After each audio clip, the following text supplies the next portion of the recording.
This is Innovalydia. Hello and welcome. इस video में मैं आपको ये बताऊंगा कि ऑटोडेस्क माया में सिलेक्ट टूल का यूज़ करके कैसे आप ऑब्जेक्ट्स को सिलेक्ट कर सकते हैं। ऑल राइट, माया में यहाँ पे अगर आप टूल बॉक्स में आएंगे तो सबसे ऊपर में जो टूल दिख रहा है ये है आपका सिलेक्ट टूल। इसका जो कीबोर्ड शॉर्टकट है वो है क्यू। अगर आप कीबोर्ड पे क्यू प्रेस करेंगे तो ये टूल एक्टिवेट हो जाएगा। ये जो सिलेक्ट टूल है ये एक्टिवेट हो जाएगा। फिर आप ऑब्जेक्ट्स को इसके थ्रू सिलेक्ट कर सकते हैं। ऑब्जेक्ट्स को सिलेक्ट करने के लिए आपको किसी भी ऑब्जेक्ट पे क्लिक करना होगा। बस अगर आप एक क्लिक करेंगे लेफ्ट क्लिक माउस का तो वो ऑब्जेक्ट सिलेक्ट हो जाएगा। और जब भी वो सिलेक्ट होगा वो ऐसे आउटलाइन से हाईलाइटेड हो जाता है। ठीक है, इससे पता चलता है कि ऑब्जेक्ट सिलेक्टेड है।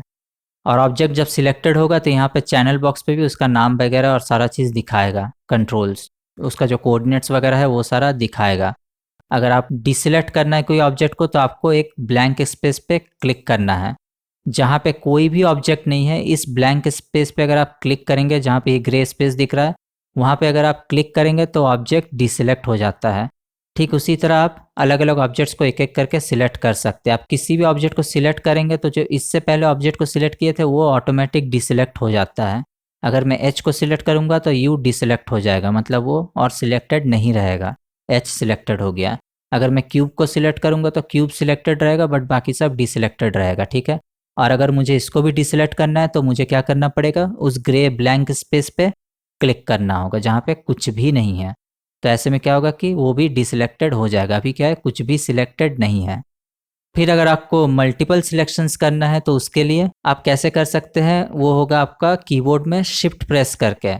शिफ्ट प्रेस करके अगर आप होल्ड करके रखे रहेंगे तो उससे क्या होगा कि आप मल्टीपल सिलेक्शंस कर सकते हैं। जैसे कि अगर मैं क्यूब को सिलेक्ट करता हूँ तो शिफ्ट प्रेस किया हुआ है कीबोर्ड पे, उसके बाद अगर मैं एच पे क्लिक करता हूँ तो वो भी सिलेक्ट हो जाएगा, यू पे क्लिक करूँगा तो वो भी सिलेक्ट हो जाएगा, एल पे क्लिक करूँगा तो वो भी सिलेक्ट हो जाएगा, के पे क्लिक करूँगा तो वो भी सिलेक्ट हो जाएगा, और अगर मैं बॉल पे क्लिक करूँगा तो वो भी सिलेक्ट हो जाएगा। ठीक है, यहाँ पे आप एक चीज़ नोटिस कर सकते हैं कि जो मैंने लास्ट में सिलेक्ट किया है उसका जो आउटलाइन है वो ग्रीन कलर का बनता है, और जो प्रीवियसली सिलेक्टेड ऑब्जेक्ट्स है वो सबका आउटलाइन वाइट में यहाँ पे हाईलाइट हो रहा है। ठीक है, तो ये एक बहुत ही इंपॉर्टेंट फैक्ट है, इसको आपको हमेशा याद रखना है। बिकॉज आगे जाके जब आप अलग अलग टूल्स का यूज़ करेंगे तो वहाँ पे ये फैक्ट बहुत ही मायने रखेगा कि आप कौन सा ऑब्जेक्ट को लास्ट में सिलेक्ट किए हैं। तो आपको पता होना चाहिए कि ये कैसे पता करे कि कौन सा ऑब्जेक्ट मैंने लास्ट में सिलेक्ट किया था। तो जिसको भी मैंने लास्ट में सिलेक्ट किया होगा उसका जो हाईलाइट बनता है आउटलाइन में वो ग्रीन कलर का होता है, और बाकी सारा का वाइट जो मैंने उससे पहले सिलेक्ट किया है। ठीक है, मतलब ये ऑर्डर ऑफ सिलेक्शन बहुत काम आएगा कि आप किस ऑर्डर में सिलेक्ट किए हैं। लास्ट सिलेक्शन ग्रीन में हाईलाइटेड रहेगा और बाकी सारा वाइट में। अदर देन दिस, अगर आपको इस सिलेक्शन में से कोई भी ऑब्जेक्ट को अगर डिसेलेक्ट करना है, मतलब हटाना है कि ये सारा का सारा सिलेक्ट ना रहे, कि इसमें से कुछ कुछ को माइनस करना है, तो उसके लिए आप वापस शिफ्ट को प्रेस कर सकते हैं और फिर इसमें से किसी पे भी क्लिक कर सकते हैं जो ऑलरेडी सिलेक्टेड है। अगर मैं बॉल पे क्लिक करूँगा तो वो डिसेलेक्ट हो जाएगा। अब देखिए के दिखा रहा है ग्रीन में, बिकॉज उसके पहले मैंने के को ही सिलेक्ट किया था। अगर मैं के को सिलेक्ट करता हूँ दोबारा तो वो डिसेलेक्ट हो जाएगा। अब एल ग्रीन में हाईलाइटेड हो गया बिकॉज के से पहले मैंने एल सिलेक्ट किया था। तो अभी वो क्या हो गया, क्योंकि के डिसेलेक्टेड हो गया है तो L is the last selection, अभी वो लास्ट सिलेक्शन है। अगर मैं एल पे क्लिक करता हूँ तो वो भी डिसेलेक्ट हो जाएगा। अभी यू हो गया लास्ट सिलेक्टेड ऑब्जेक्ट। तो देख रहे किस तरह से वो चेंज हो रहा है। तो शिफ्ट को प्रेस करके आप सिलेक्शन में ऑब्जेक्ट्स को ऐड कर सकते हैं, और वापस क्लिक करेंगे तो वो डिसेलेक्ट हो जाएगा, यानी कि सिलेक्शंस में से माइनस हो जाएगा। ठीक है, ठीक इसी तरह से कंट्रोल भी काम करता है, बट कंट्रोल शिफ्ट की तरह काम नहीं करता है। कंट्रोल का काम है सिर्फ और सिर्फ सिलेक्शन में से माइनस करना।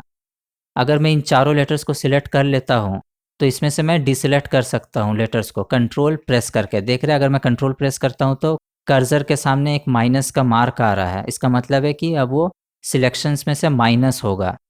तो अगर मैं के पे क्लिक करूं तो वो डिसेलेक्ट हो जाएगा, और अगर मैं दोबारा क्लिक करूं तो सिलेक्ट नहीं होगा, बिकॉज ये शिफ्ट नहीं है जो ऐड टू सिलेक्शन करेगा, ये कंट्रोल है।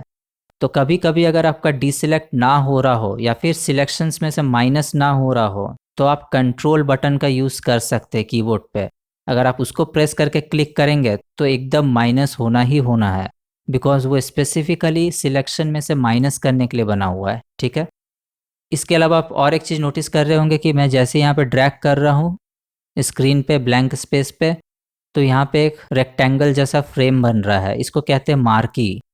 और इस तरह से अगर हम लोग ऑब्जेक्ट्स को सिलेक्ट करते हैं तो इसको कहते हैं मार्की सिलेक्शन। मतलब इस रेक्टेंगल फ्रेम के अंदर जो भी ऑब्जेक्ट्स थोड़ा भी अगर आ गया तो वो सारा का सारा ऑब्जेक्ट सिलेक्टेड हो जाएगा। अगर मैं बॉल को लाता हूँ तो देखिए बॉल सिलेक्ट हो जाएगा। अगर मैं क्यूब के यहाँ पे लेके आता हूँ तो क्यूब प्लस वो फ्लोर जो है वो भी सिलेक्ट हो जाएगा। तो ये मार्की सिलेक्शन टेक्निक है। इसमें हम लोग मार्की ड्रॉ करते हैं ऐसे स्क्वायर रेक्टेंगल, और इस बॉक्स के अंदर जो भी आएगा ऑब्जेक्ट्स वो सारा का सारा ऑब्जेक्ट सिलेक्ट हो जाएगा। ठीक है। और यहाँ पे भी वो चीज़ अप्लाई होता है कि लास्ट सिलेक्टेड ऑब्जेक्ट क्या है।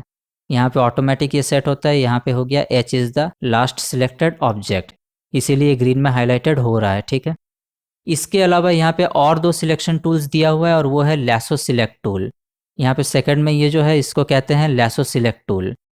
इससे आप क्या कर सकते हैं, जैसे ये सिलेक्ट टूल से आप रेक्टेंगुलर या स्क्वायर में ही मार्की ड्रॉ कर सकते हैं। लैसो टूल से क्या होता है, अगर आप फोटोशॉप यूज़ किए तो आपको पता होगा कि इससे हम लोग इरेगुलर मार्की ड्रॉ कर सकते हैं। बस इसका ही खासियत है, हम लोग इरेगुलर मार्की ड्रॉ कर सकते हैं। मान लीजिए बहुत ही कॉम्प्लिकेटेड सिलेक्शन करना है बहुत सारा ऑब्जेक्ट्स के बीच में से, तो उस समय ये लैसो सिलेक्ट टूल बहुत काम आएगा। ठीक है। जब बहुत ही कॉम्प्लिकेटेड सिलेक्शंस करना हो तो लैसो टूल का आप यूज़ कर सकते हैं। ऐसे करके देख रहे हैं मैं किस तरह से इसको सिलेक्ट कर सकता हूँ, बट अभी सिलेक्ट नहीं हुआ है, अभी सिलेक्ट हो गया। ठीक है। इस तरह से हम लोग ड्रॉ कर सकते हैं, किसी भी तरह का शेप में मार्की को ड्रॉ कर सकते हैं। लैसो टूल का वो फ़ायदा है, फ्री हैंड मार्की ड्रॉ कर सकते हैं।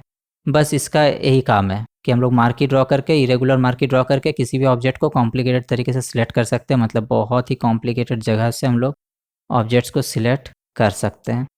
उस मार्की के अंदर जो भी, यानी कि वो जो सिलेक्शन का जो एरिया है उसके अंदर जो भी ऑब्जेक्ट्स आएगा वो सारा का सारा सिलेक्टेड हो जाएगा।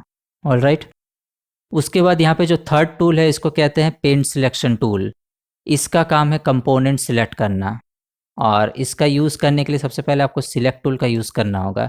सिलेक्ट टूल से मतलब कोई भी एक ऑब्जेक्ट को सिलेक्ट करना होगा, जैसे कि बॉल। ठीक है, मैंने यहाँ पे बॉल को सिलेक्ट कर लिया है। उसके बाद आप इस टूल का यूज़ कर सकते हैं, पेंट सिलेक्शन टूल का। बिकॉज इससे क्या होता है, इससे खाली ऑब्जेक्ट्स का कंपोनेंट्स को आप सिलेक्ट कर सकते हैं। देख रहे हैं कितना सारा वहाँ पे पॉलीगन सिलेक्ट हो रहा है अलग अलग। तो इससे आप ऑब्जेक्ट का कंपोनेंट्स को सिलेक्ट कर सकते हैं, ऑब्जेक्ट्स को नहीं। अगर मैं यहाँ पे जाता हूँ वापस सिलेक्ट टूल में और डिसिलेक्ट कर देता हूँ, तो आप इस टूल से ऑब्जेक्ट सिलेक्ट नहीं कर सकते, इससे ऑब्जेक्ट्स नहीं सिलेक्ट होता है। इनफैक्ट अगर आप इस सिलेक्ट टूल से कोई ऑब्जेक्ट को सिलेक्टेड रखें तब आप इस टूल का इस्तेमाल कर सकते हैं, पेंट सिलेक्शन टूल का इस्तेमाल कर सकते हैं उसका कंपोनेंट्स वगैरह को सिलेक्ट करने के लिए। ठीक है। तो ये था हम लोग का सारा सिलेक्शन टूल्स, और इस तरह से हम लोग माया में ऑब्जेक्ट्स को सिलेक्ट कर सकते हैं। ऑलराइट। बाकी का टूल्स, कमांड्स एंड ऑप्शंस मैं आपको नेक्स्ट वीडियोस में बताऊंगा। Until then, thank you.